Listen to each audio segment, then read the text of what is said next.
Good afternoon students, कैसे हैं आप सभी स्टूडेंट्स। जैसा कि आप सभी लोग जानते हैं कि कुछ ही दिनों में आपका सीयूईटी का एग्ज़ाम है, कंप्यूटर साइंस का। बहुत सारे स्टूडेंट्स कंप्यूटर साइंस के प्रिपरेशन कर रहे होंगे, लेकिन वैसे तो देखिए समय बहुत कम बच चुका है, अभी बचा है। आप लोगों ने एमसीक्यूज वगैरह सॉल्व करना शुरू कर दिया होगा और आप लोगों ने जो है अपनी तरफ से शॉर्ट नोट्स वगैरह पढ़ना शुरू कर दिया होगा। लेकिन सबसे इम्पोर्टेंट बात जो यहाँ पे आती है वो ये आती है कि हमारे एग्जाम में वो कौन से टॉपिक हैं जिनको हम कवर करें, जिससे कि हम मैक्स से मैक्स यानी कि ज़्यादा से ज़्यादा नंबर ला सकें। तो आज का जो है आपका सेशन है, आज जो मैं आपके लिए क्लास लेके आया हूँ, इसमें हम लोग ये डिस्कस करेंगे कि आपका जो अभी एग्जाम आएगा उसमें आपके सिलेबस के अकॉर्डिंगली कौन से ऐसे टॉपिक्स हैं जो सबसे ज़्यादा इंपॉर्टेंट हैं और जिसकी सबसे ज़्यादा वेटेज है, जिससे कि मैक्सिमम क्वेश्चंस आपसे पूछे जा सकते हैं। तो शुरू करते हैं आज की क्लास। तो देखिए, सबसे पहले बात करते हैं आपके सबसे इंपॉर्टेंट टॉपिक, जिसको हम बोलते हैं डेटाबेस मैनेजमेंट सिस्टम। डीबीएमएस एक ऐसा टॉपिक है जो आपको हर एक एग्जाम में, कोई भी एग्जाम हो, जो भी एग्जाम की आप प्रिपरेशन कर रहे हो, चाहे वो आपका सीयूईटी का एग्जाम हो या उसके बाद में आप जब किसी और कॉम्पिटिटिव एग्जाम की प्रिपरेशन करेंगे, या अगर आप गेट की प्रिपरेशन कर रहे हैं, किसी भी और पर्टिकुलर उसके प्रिपरेशन कर रहे हैं, तो वहां पर आपका डीबीएमएस एक सबसे इंपॉर्टेंट टॉपिक रहता है। और डीबीएमएस जो है ये आपके एग्जाम के लिए भी बहुत ज़्यादा इंपॉर्टेंट है। और इसमें आपके पास एसक्यूएल की क्वेरीज आपको ज़्यादा देखने को मिलेंगी। जो क्वेश्चंस रहेंगे आपके एसक्यूएल की क्वेरीज से आपको मिलेंगे एग्जाम में देखने को, जिसमें कि आपसे हो सकता है कि पर्टिकुलरली जैसे कि आपकी डीडीएल है, डीएमएल है, डीसीएल है, इनसे रिलेटेड कोई क्वेश्चन आपसे पूछ ले जाए कि भाई डीडीएल जो है या डीएमएल जो है उसमें जैसे फॉर एग्जांपल डिलीट कमांड है, अपडेट कमांड है, ठीक है, ये कमांड क्या काम करती है, अपडेट कमांड का क्या यूज है, डिलीट कमांड का क्या यूज है, क्रिएट कमांड का क्या यूज है, इस तरीके से वो आपसे क्वेश्चन पूछ सकते हैं। तो ये सबसे ज्यादा इंपॉर्टेंट पार्ट आपका रहेगा। लगभग आप ये लेके चलिए कि 2 से 3 क्वेश्चन आपको एसक्यूएल से रिलेटेड मिल सकते हैं। उसके बाद नॉर्मलाइजेशन आता है, डी नॉर्मलाइजेशन नहीं होता है, गलत लिखा हुआ है, ये मिसप्रिंट है, ठीक है, नॉर्मलाइजेशन होता है। नॉर्मलाइजेशन भी बहुत ज्यादा इंपॉर्टेंट टॉपिक है, ठीक है भाई। हर एक, अगर हम बात करें किसी स्कूल की, किसी यूनिवर्सिटी की, किसी कॉलेज की, हर जगह पर डेटाबेस बनता है और आजकल तो सभी जगह ऑनलाइन हो गया, तो हर जगह पर जो है नॉर्मलाइजेशन के थ्रू पूरे डाटा को अरेंज किया जाता है। इससे रिलेटेड क्वेश्चन आपको बहुत मिलेगा। साथ में आपको ट्रांजेक्शन मैनेजमेंट से रिलेटेड और ये इंडेक्सिंग से रिलेटेड क्वेश्चन बहुत ज्यादा आपके बनते हैं, जिससे भी रिलेटेड क्वेश्चन आपको बनेगा मिलेगा।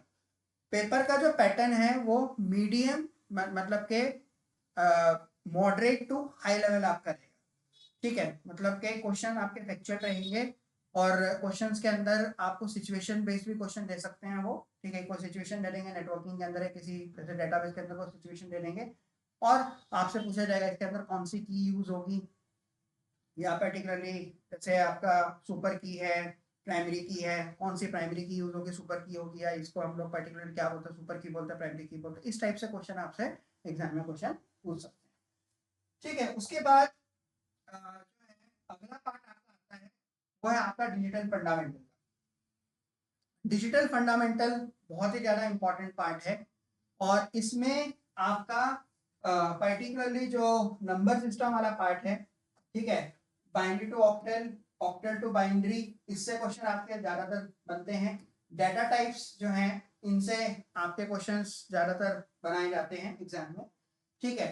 फ्लोटिंग पॉइंट रिप्रेजेंटेशन ये आपका बहुत इंपॉर्टेंट है। एरर डिटेक्शन और कोड ये आपका इंपॉर्टेंट है, ठीक है। अगर हम कंप्यूटर अर्थमेटिक की बात करें तो एडिशन, सब्सट्रैक्शन और मल्टीप्लिकेशन वाला पार्ट आपका इंपॉर्टेंट है। मतलब आप ये लेके चलिए, ये ऊपर वाला पार्ट, जो ये वाला पार्ट है आपका डाटा टाइप्स, और ये वाला जो आपका मल्टीप्लिकेशन और डिवीजन वाला पार्ट है, इससे मैक्सिमम क्वेश्चन आपको कवर होंगे। और एल्गोरिदम वाला पार्ट है आपका, इससे मैक्सिमम क्वेश्चन आपको कवर मिलेंगे, इसमें क्वेश्चन आपको ज्यादातर देखने को मिलेंगे।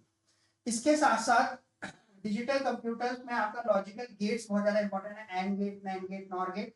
बुलियन अलजेब्रा से आपको 2 से 3 क्वेश्चन देखने को मिल सकते हैं। फ्लिप फ्लॉप्स से क्वेश्चन आपको मिलेंगे, फ्लिप फ्लॉप से 1 से 2 क्वेश्चन आपको फ्लिप फ्लॉप का मिल सकता है। ठीक है, अगर हम मोटा मोटा इसकी बात करें तो मोटे मोटे आपको यहाँ से 10 से 12 क्वेश्चन आपको इजीली इस पर्टिकुलर पार्ट से मिल सकते हैं, जो मैंने आपको इंपॉर्टेंट ये वाले बताए। इसमें से मैक्सिमम क्वेश्चंस आपके बन सकते हैं। ठीक है, बाकी उसमें से भी आ सकते हैं बट थोड़ी सी संभावना कम है। बट ये जो पार्ट मैंने आपको अभी बताया है, ये वाला पार्ट, मल्टीप्लिकेशन एंड डिवीजन वाला, एल्गोरिथम वाला, डिजिटल कंप्यूटर्स, ये वाला पार्ट, इससे मैक्सिमम क्वेश्चन आपके एग्जाम में आपको देखने को मिल सकते हैं। ठीक है, उसके बाद अगर हम आगे चलें तो अगला पार्ट आपका ऑपरेटिंग सिस्टम का आता है।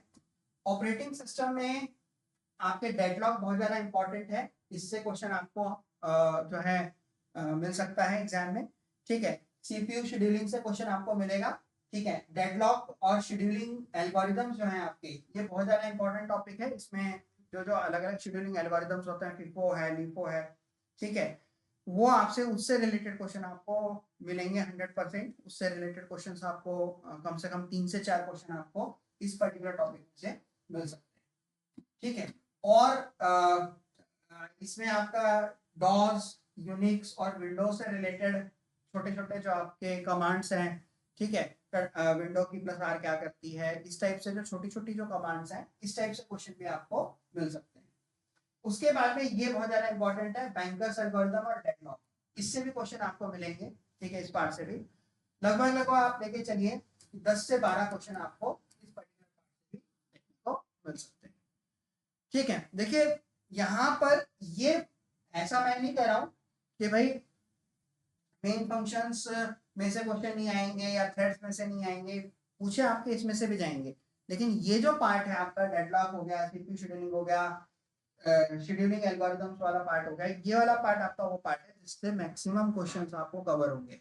ठीक है, आप अगर आपने प्रीवियस ईयर भी अगर क्वेश्चन पेपर अपना देखा होगा तो उसके अंदर भी आपको मैक्सिमम क्वेश्चंस इन्हीं पार्ट्स में से देखने को मिलेंगे। अब की बार भी आपको मिलेंगे, बट ये सबसे ज्यादा इंपॉर्टेंट पार्ट है। और क्वेश्चन आपको मीडियम टू डिफिकल्ट, मतलब कि मॉडरेट टू डिफिकल्ट, आपको यहाँ पे क्वेश्चंस का लेवल आपको देखने को मिल सकता है। ठीक है, उसके बाद तो मेरे ख्याल से सारी चीजें आपको क्लियर हो ही गई होंगी। ठीक है, डेटाबेस के बारे में मैंने आपको बता दिया, डिजिटल फंडामेंटल आपका हो गया है, ऑपरेटिंग सिस्टम के बारे में मैंने आपको क्लियर कर दिया है। अब अगर आप मुझसे जुड़ना चाहते हैं तो आप मेरा टेलीग्राम ग्रुप ज्वाइन कर सकते हैं, official Telegram group, Neeraj sir text book आप लिखेंगे तो आप मुझसे जुड़ जाएंगे टेलीग्राम पे। ठीक है, वहाँ पे आप ज्वाइन कर लेना उस ग्रुप को, वहीं पे ही सारे आपकी जो पीडीएफ वगैरह, पीपीटी वगैरह, जो भी मैं अभी शाम को जैसे आपके लिए सेशन है 10:30 बजे, जो भी क्लासेस आपकी होंगी 9:30 बजे, सॉरी, जो भी आपकी क्लासेस होंगी वो सारी चीज़ें आपकी यहाँ पे मैं पीपीटी वगैरह शेयर कर दूंगा आपसे। ठीक है, तो मिलेंगे नेक्स्ट सेशन में, जब तक के लिए अपना ख्याल रखें, take care all of you and good day.